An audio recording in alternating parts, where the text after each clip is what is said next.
Hello বন্ধুরা, কেমন আছো তোমরা সবাই? এখন তো শীতকাল, সবার বাড়িতেই পিঠে পুলির তো পুজো পার্বণ লেগেই রয়েছে।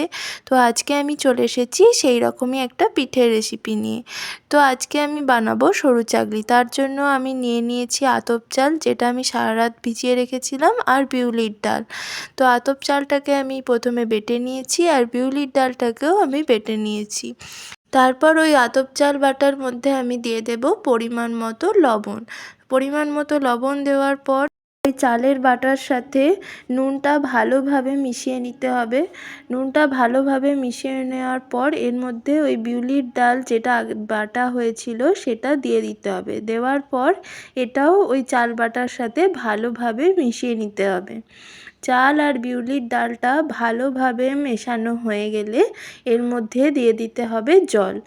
জলের সাথে এই চাল বাটা আর ডাল বাটাটা ভালোভাবে মিশিয়ে একদম একটা স্মুথ ব্যাটার তৈরি করে নিতে হবে। একটু ঘন ঘন, আবার একদম পাতলাও নয় একদম ঘনও নয়, এরকম একটা ব্যাটার তৈরি করতে হবে।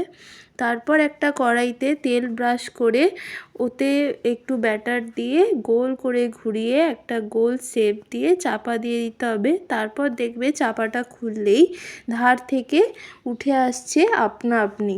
তো এটা উল্টে দিয়ে একটু তেল ছড়িয়ে দিলেই, ভালোভাবে দু পিঠ ভেজে নিলেই রেডি হয়ে যাবে আমাদের সরু চাকলি পিঠে। এই পিঠে বানানো খুবই সহজ একটা পদ্ধতি, খুব সহজেই এটা বাড়িতে বানানো যাবে।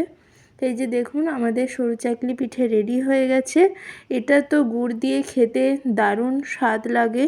আমি এখানে গুড়ের সাথে একটু ফুলকপি আলু ভাজাও রেখেছি। রেসিপিটা কেমন লাগলো জানিও। টাটা।